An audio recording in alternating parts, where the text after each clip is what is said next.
दोस्तों, आज हम बात करने वाले हैं मैरी क्यूरी के बारे में, जिनके जीवन में बहुत सी कठिनाइयाँ थीं।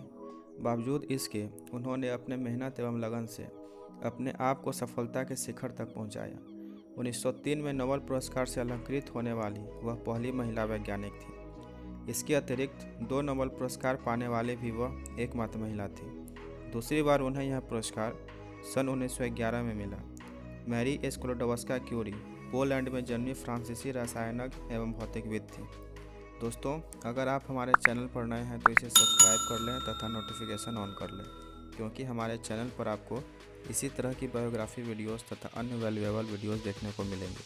तो चलिए वीडियो को आगे बढ़ाते हैं। मारिया सेलोमिया स्क्लोडोवस्का के रूप में उनका जन्म 7 नवंबर 1867 को पोलैंड के वार्सा में हुआ था, जो रूसी साम्राज्य का एक अंग था।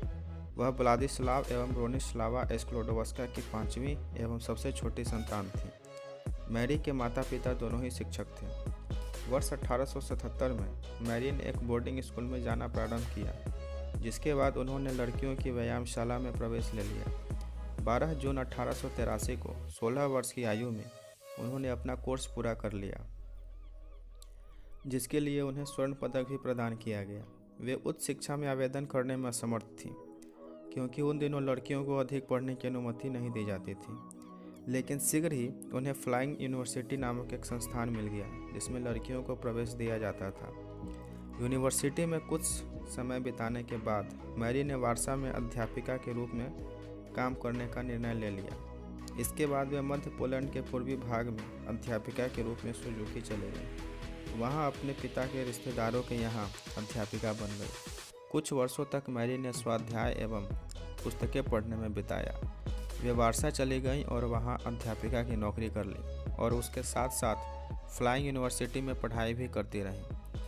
इसके अतिरिक्त उन्होंने वार्सा के उद्योग एवं कृषि संग्रहालय में प्रवेश लेकर 1 वर्ष तक उसकी प्रयोगशाला में अपना रसायन शास्त्र का प्रायोगिक वैज्ञानिक प्रशिक्षण भी प्राप्त करती रहीं। अपने पिता से आर्थिक सहायता पाकर मैरी सन 1891 में फ्रांस चली गई। पोलैंड में उनका नाम मारिया था, परंतु पेरिस में उन्हें मैरी कहा जाने लगा। वर्ष के उत्तरार्ध में उन्हें सोर्बन, वर्तमान का पेरिस विश्वविद्यालय में प्रवेश मिल गया। सन 1893 में मैरी को फिजिक्स में डिग्री मिल गई, जिसके बाद उन्होंने प्रोफेसर गैब्रियल लिपमैन की प्रयोगशाला में नौकरी मिली। अगले वर्ष मैरी को दूसरी डिग्री मिल गई, जिसके बाद उन्होंने पीछे मुड़कर कभी नहीं देखा।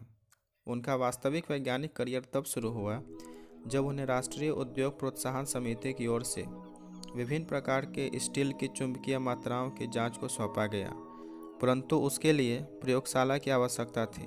यहीं पर पहली बार मैरी की भेंट अपने भावी पति से हुई। कुछ समय तक एक साथ काम करने के बाद दोनों को एक दूसरे से प्यार हो गया। 26 जुलाई 1895 को मैरी ने पियरे क्यूरी से शादी कर ली। मैरी के लिए यह एक नई शुरुआत थी। मैरी को इसका अधिक अंदाजा नहीं था कि जो जीवन वे जीने जा रही हैं वह उनके भाग्य को पूरी तरह बदल कर रख देगा। उन दोनों की 2 बेटियां हुईं, आयरन एवं ईव। मैरी ने इन्हें कुछ समय के लिए अपने साथ पोलैंड ले जाकर अपनी मातृभाषा की शिक्षा भी दी। अपनी बड़ी बेटी आयरन के जन्म के बाद मैरी ने एक शिक्षिका के रूप में इकोल नॉर्मल सुपीरियर में नौकरी कर ली। इसके साथ साथ मैरी ने भौतिकी एवं रसायन संकाय के समीप एक छप्पर में अपना शोध एवं परीक्षण भी जारी रखा। वह एक समुचित प्रयोगशाला नहीं थी और उसमें वेंटिलेशन भी नहीं था, अतः वहाँ काम करते समय मैरी एवं उसके पति को अनेक समस्याओं का सामना करना पड़ा।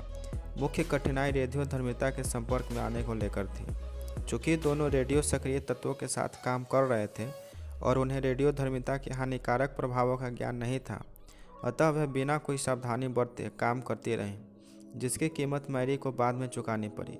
सन 1903 में मैरी को भौतिकी के क्षेत्र में उनका पहला नोबेल पुरस्कार उनके पति पियरे क्यूरी एवं एक अन्य वैज्ञानिक हेनरी बैकरेल के साथ संयुक्त रूप से प्राप्त हुआ।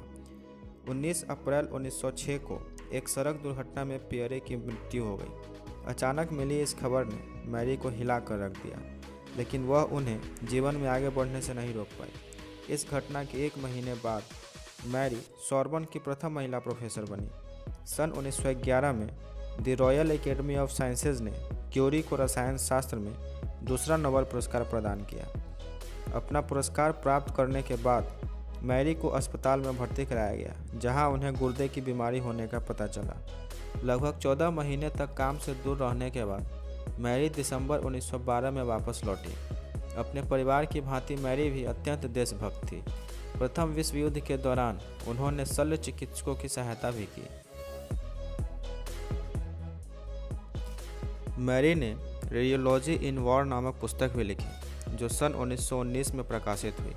इस पुस्तक में विश्व युद्ध के दौरान उनके समस्त अनुभवों को संकलित किया गया है।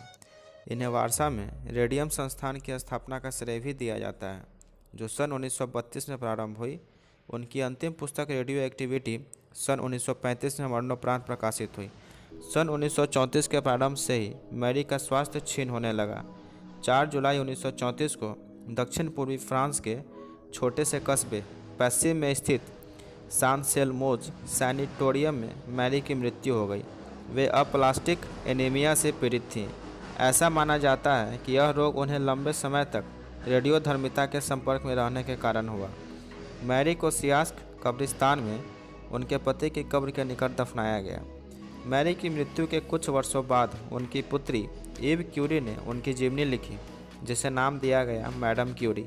इस पुस्तक के कारण मैरी को मैडम मैरी क्यूरी के रूप में जाना गया। मैडम क्यूरी एक निडर महिला थी। जैसा कि एक बार उन्होंने कहा था, जीवन में किसी चीज़ से भयभीत होने की नहीं, उसे केवल समझने की आवश्यकता है। अतः यह अधिक समझने का समय है ताकि हम कम भयभीत हों।